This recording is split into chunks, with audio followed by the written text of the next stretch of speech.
കോഴിക്കോട് കക്കോടിയിൽ വീടിന്റെ മതിലിടിഞ്ഞ് ഒരാൾ സ്ലാബിനകത്ത് അകപ്പെട്ടിരിക്കുകയാണ്. അകപ്പെട്ടയാളെ പുറത്തെടുക്കാൻ അഗ്നിരക്ഷാസേനയുടെ നേതൃത്വത്തിൽ ശ്രമം തുടരുകയാണ്. കോഴിക്കോട് കക്കോടിയിലാണ് ഈ അപകടം നടന്നിരിക്കുന്നത്.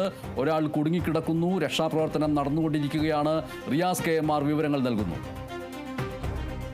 കക്കോടി ശശീന്ദ്ര ബാങ്കിന് സമീപത്ത് കൊല്ലം എന്ന് പറയുന്ന ഒരു ഭാഗത്താണ് ഇപ്പോൾ ഈ മതിലിടിഞ്ഞ് വീണ് സ്ലാബിനകത്ത് ഒരാൾ അകപ്പെട്ടിട്ടുള്ളത്. വീടിന് പരിസരത്ത് തന്നെയുള്ള ആളാണ് അകപ്പെട്ടിരിക്കുന്നത്. ഇയാൾ സ്ലാബിനകത്ത് കുരുങ്ങിക്കിടക്കുകയാണ്. ഇയാളുടെ മുകളിലേക്ക് സ്ലാബ് വീഴുന്ന ഒരു സാഹചര്യം ഉണ്ടായെങ്കിലും ഈ ഇടിഞ്ഞു വീണ മതിലിനെ ചെറുതായി തങ്ങി നിന്നതുകൊണ്ട് ഇയാളുടെ ദേഹത്ത് അത് പതിച്ചിട്ടില്ല എന്നുള്ളത് മാത്രമാണ് ആശ്വാസകരമായിട്ടുള്ളത്. പക്ഷേ ഇപ്പോഴും അദ്ദേഹം ഈ സ്ലാബിനകത്ത് കുടുങ്ങിക്കിടക്കുന്ന ഒരു സാഹചര്യമാണ്. നിലവിൽ വെള്ളിമാട് കുന്നിൽ നിന്നും അഗ്നി രക്ഷാസേന സ്ഥലത്തെത്തിയിട്ടുണ്ട്. അഗ്നി രക്ഷാസേന അംഗങ്ങൾ ഇദ്ദേഹത്തെ രക്ഷപ്പെടുത്താനുള്ള ശ്രമം തുടരുകയാണ്. നാട്ടുകാർ ഏറെ നേരം പണിപ്പെട്ട് ഇദ്ദേഹത്തെ പുറത്തെത്തിക്കാൻ ശ്രമിച്ചെങ്കിലും അത് ഫലം ചെയ്യാത്ത ഒരു അവസ്ഥയിലാണ്. വെള്ളിമാട് അഗ്നിരക്ഷാ നിലയത്തിൽ നിന്നുള്ള അഗ്നിരക്ഷാ സേനാംഗങ്ങളെ വിവരമറിയിക്കുകയും അവർ ഉടൻ തന്നെ കുതിച്ചെത്തുകയും ചെയ്തിട്ടുണ്ട്. ഇദ്ദേഹത്തിന് എന്തെങ്കിലും പരിക്ക് മറ്റോ ഉണ്ടോ എന്നുള്ളത് ഇദ്ദേഹത്തെ പുറത്തെടുത്താൽ മാത്രമാണ് അറിയാൻ കഴിയുക. നിലവിൽ ഈ സ്ലാബിനകത്ത് കുടുങ്ങിക്കിടക്കുന്ന ഒരു സാഹചര്യമാണ്. വലിയ പരിശ്രമം ആവശ്യമായി വരുന്ന ഒരു ദൗത്യമാണ് ഇത്. ആ ദൗത്യത്തിലാണ് ഇപ്പോൾ വെള്ളിമാട് കുന്നിൽ നിന്നുള്ള അഗ്നിരക്ഷാ സേനാംഗങ്ങൾ ഏർപ്പെട്ടിരിക്കുന്നത്. ഇദ്ദേഹത്തെ ഉടൻ തന്നെ പുറത്തെടുക്കാൻ കഴിയുമെന്നൊരു ആത്മവിശ്വാസം അഗ്നിരക്ഷാ സേനാംഗങ്ങൾ പ്രകടിപ്പിക്കുന്നുണ്ട്. നാട്ടുകാരുടെ സഹായവും ഈ രക്ഷാദൗത്യത്തിനുണ്ട്.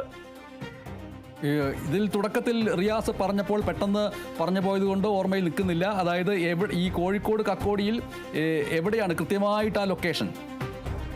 കോഴിക്കോട് കക്കോടി ശശീന്ദ്ര ബാങ്കിന് സമീപത്ത് ഉള്ള പ്രദേശമാണ്. ഒരു ചെറിയ പ്രദേശമാണ്. കൊല്ലം ഭാഗം എന്നാണ് അതിന് പറയുക.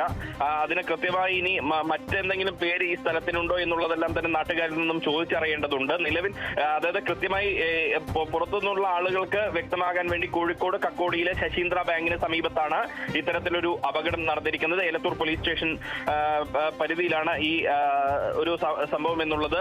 എന്തായാലും ഇപ്പോൾ അഗ്നിരക്ഷ വെള്ളിമാട് കുന്നിൽ നിന്നുള്ള അഗ്നിരക്ഷാ സേനാംഗങ്ങളെല്ലാം തന്നെ ഇവിടെ എത്തി രക്ഷാദൗത്യം പുരോഗമിക്കുകയാണ്. ഒരു വലിയൊരു പരിശ്രമം തന്നെയാണ്. കാരണം കോൺക്രീറ്റ് സ്ലാബുകൾ എന്ന് പറയുന്നത് നല്ല ഒരു ഘനത്തിൽ വാർത്ത ഒരു കോൺക്രീറ്റ് സ്ലാബാണ്. അതുകൊണ്ട് തന്നെ അത് കട്ട് ചെയ്തെടുക്കുക ഏറെ ശ്രമകരമായ ഒരു ദൗത്യമാണ്. ആ ദൗത്യത്തിലാണ് ഇപ്പോൾ അഗ്നിരക്ഷാ സേനാംഗങ്ങൾ ഏർപ്പെട്ടിട്ടുള്ളത്. അദ്ദേഹത്തെ ഒരു പോറലുമേൽക്കാതെ പുറത്തെത്തിക്കാൻ കഴിയുമെന്നൊരു ആത്മവിശ്വാസം അവർ പ്രകടിപ്പിക്കുന്നുണ്ട്. പക്ഷേ അദ്ദേഹത്തിന് ഈ സ്ലാബ് വീണ് എവിടെയെങ്കിലും അദ്ദേഹത്തിന് എന്തെങ്കിലും പരിക്ക് പറ്റിയിട്ടുണ്ടോ എന്ന് അറിയണമെങ്കിൽ അദ്ദേഹത്തെ പുറത്തെടുക്കേണ്ടതുണ്ട്. പക്ഷേ ഒരു ഭാഗ്യം എന്ന് പറയുന്നത്, ഒരു ആശ്വാസം എന്ന് പറയുന്നത്, ഈ സ്ലാബ് അദ്ദേഹത്തിന്റെ തലയിലേക്ക് വന്നോ അല്ലെങ്കിൽ ദേഹത്തോ വന്നോ പതിക്കാത്തൊരു സാഹചര്യം, നേരിട്ട് പതിക്കാത്തൊരു സാഹചര്യം ഉണ്ടായിട്ടുണ്ട്. പക്ഷേ ഏറെ നേരം ഒരാൾ കുടുങ്ങിക്കിടക്കുക എന്ന് പറയുന്നത് വളരെ ഗൗരവകരമായ ഒരു സംഗതിയാണ്. അത് വലിയ ഒരു വിഷമകരമായ സാഹചര്യത്തിലാണ് ഈ വ്യക്തി ഉള്ളത്. ഇദ്ദേഹത്തെ ഉടൻ തന്നെ പുറത്തെടുക്കാൻ കഴിയുമെന്നൊരു ആത്മവിശ്വാസം അഗ്നിരക്ഷാ സേനാംഗങ്ങൾ. അതെ, ഇപ്പോഴത്തെ വിവരം അദ്ദേഹത്തെ ഇപ്പോൾ ഈ സംസാരിച്ചുകൊണ്ടിരിക്കെ തന്നെ അദ്ദേഹത്തെ പുറത്തെടുത്തു കഴിഞ്ഞു. ആശുപത്രിയിലേക്ക് മാറ്റുന്നു എന്നുള്ള നിലയ്ക്കുള്ള വാർത്തകൾ വരുന്നുണ്ട്. പുറത്തെടുത്തു കഴിഞ്ഞു. അഗ്നിരക്ഷാസേന, കേരളത്തിലെ അഗ്നിരക്ഷാസേന ഇതുപോലെയുള്ള നിരവധി സാഹചര്യങ്ങളിൽ, സങ്കീർണമായ സാഹചര്യങ്ങളിൽ വലിയ രീതിയിലുള്ള ഇടപെടലുകൾ നടത്തിയിട്ടുണ്ട്, രക്ഷപ്പെടുത്തലുകൾ നടത്തിയിട്ടുണ്ട്. എത്രയോ സംഭവങ്ങൾക്ക് നമ്മൾ സാക്ഷികളായിട്ടുണ്ട്. അത് കുഞ്ഞുങ്ങളുടെ തല അലൂമിനിയം പാത്രത്തിനകത്ത് കുടുങ്ങുന്നു, നായയുടെ തല ഒരു ചെറിയ പാത്രത്തിനകത്ത് കുടുങ്ങിപ്പോകുന്നു എന്നതടക്കമുള്ള കാര്യങ്ങൾ. ഒപ്പം തന്നെ ആത്മഹത്യ ചെയ്യാൻ വേണ്ടി മുകളിൽ കയറിയിട്ടുള്ളവരെ രക്ഷപ്പെടുത്തൽ അടക്കമുള്ള എത്രയോ നിർണായകമായ സന്ദർഭങ്ങളിൽ കേരളത്തിലെ അഗ്നിരക്ഷാസേന ഇടപെട്ട് വിജയകരമായിട്ട് ജീവൻ രക്ഷപ്പെടുത്തിയിട്ടുണ്ട്. ഇവിടെയും അതേ സംഭവം തന്നെ നടന്നിരിക്കുന്നു. അവിടെ മതിൽ ഇടിഞ്ഞ് അപകടമുണ്ടായ ആ ഇടത്തു നിന്ന് കുടുങ്ങിക്കിടന്ന ആളെ ഇപ്പോൾ രക്ഷപ്പെടുത്തി ആശുപത്രിയിലേക്ക് മാറ്റുന്നു. മതിൽ ഇടിഞ്ഞു വീണത് കക്കോടിയിലെ രവീന്ദ്ര ബാങ്കിന്റെ പരിസരത്താണ് എന്നാണ് റിയാസ് KMR സൂചിപ്പിച്ചത്. അവിടെ വലിയ ഒരു സ്ലാബാണ് ഇടിഞ്ഞു വീണത്. ആ സ്ലാബിന്റെ ഏതെങ്കിലും ഭാഗം ഈ അപകടത്തിൽപ്പെട്ട വ്യക്തിയുടെ ശരീരത്തിൽ മുട്ടിയിട്ടുണ്ടോ, അത് ആഘാതമുണ്ടാക്കിയിട്ടുണ്ടോ എന്നുള്ളത് അറിയില്ല. പക്ഷേ ആളെ രക്ഷപ്പെടുത്തി അവിടെ നിന്ന് ആശുപത്രിയിലേക്ക് കൊണ്ടുപോകുന്നു എന്നുള്ള റിപ്പോർട്ടുകളാണ് ഇപ്പോൾ പുറത്തു വരുന്നത്. കോഴിക്കോട് കക്കോടിയിൽ ശശീന്ദ്ര ബാങ്കിന്റെ പരിസരത്തുള്ള ഒരു വീടിന്റെ മതിൽ ആണ് ഇടിഞ്ഞു വീണത് എന്നാണ് മനസ്സിലാക്കുന്നത്. റിയാസ് KMR. അദ്ദേഹത്തെ രക്ഷപ്പെടുത്തിയിട്ടുണ്ട്. അദ്ദേഹത്തെ ആശുപത്രിയിലേക്ക് മാറ്റുന്ന ഒരു സാഹചര്യമുണ്ട്. മാത്രമല്ല ഇതൊരു ഇടുങ്ങിയ ഒരു റോഡ് നിലനിൽക്കുന്ന ഒരു പ്രദേശമാണ്.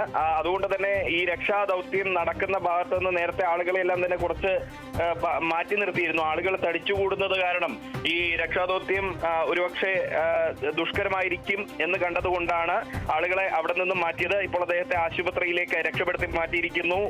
ഇപ്പോൾ സൂചിപ്പിച്ചതുപോലെ തന്നെ ഈ അഗ്നിരക്ഷാ സേന, അതായത് നമുക്ക് ഒരു കിണറ്റിൽ ഒരാൾ അകപ്പെട്ടാൽ, അല്ലെങ്കിൽ ഒരാൾ കിണറ്റിൽ വീണുപോയാൽ, പുഴയിൽ വീണുപോയാൽ, അല്ലെങ്കിൽ ഒരാൾ മരത്തിന് മുകളിൽ കുടുങ്ങിപ്പോയാൽ, അത് താഴെയാവട്ടെ മുകളിലാവട്ടെ, ഇനി എങ്ങനെയുള്ള അപകടമായാൽ പോലും കൈവിരൽ ചെറുതായൊന്ന് എന്തെങ്കിലും വസ്തുവിന്റെ ഉള്ളിൽ കുടുങ്ങിപ്പോയാൽ പോലും നമുക്ക് രക്ഷകരായി എത്തേണ്ടി വരുന്നത് അഗ്നിരക്ഷാസേനയാണ്. ആ അഗ്നിരക്ഷാസേന ഏറ്റവും ഗംഭീരമായി തന്നെ കക്കോടിയിലെ ശശീന്ദ്ര ബാങ്കിന് സമീപത്തുള്ള ഈ ദൗത്യവും വിജയകരമായി പൂർത്തീകരിച്ചിരിക്കുന്നു. ഇദ്ദേഹത്തെ രക്ഷപ്പെടുത്തി കോൺക്രീറ്റ് സ്ലാബ് മാറ്റിക്കൊണ്ട് ഇദ്ദേഹത്തെ രക്ഷപ്പെടുത്തിയിരിക്കുന്നു. ഇദ്ദേഹത്തെ ആശുപത്രിയിലേക്ക് മാറ്റിയിരിക്കുന്നു. അതെ, ഇനി അദ്ദേഹത്തിന് സുരക്ഷിതമായിട്ട് ആശുപത്രിയിൽ നിന്ന് വരാൻ കഴിയട്ടെ. ഏതെങ്കിലും തരത്തിലുള്ള ആന്തരിക ക്ഷതങ്ങളുണ്ടോ എന്നടക്കമുള്ള കാര്യങ്ങളിൽ പരിശോധനകൾ വേണ്ടിവരും. അതിൻ്റെ പരിസരത്ത് ധാരാളം ഇഷ്ടികകളൊക്കെ കാണുന്നത് കൊണ്ട് നിർമ്മാണ പ്രവർത്തനം നടക്കുന്ന ഒരിടമാണോ എന്നടക്കമുള്ള സംശയങ്ങളുണ്ട്. എന്തായാലും ആളെ കുടുങ്ങിക്കിടന്ന ഒരേ ഒരാളെ രക്ഷപ്പെടുത്തി എന്നുള്ളത് കൊണ്ട് നമ്മൾക്ക് ഈ വാർത്തയിൽ നിന്ന് അടുത്ത വാർത്തയിലേക്ക് പോകാം.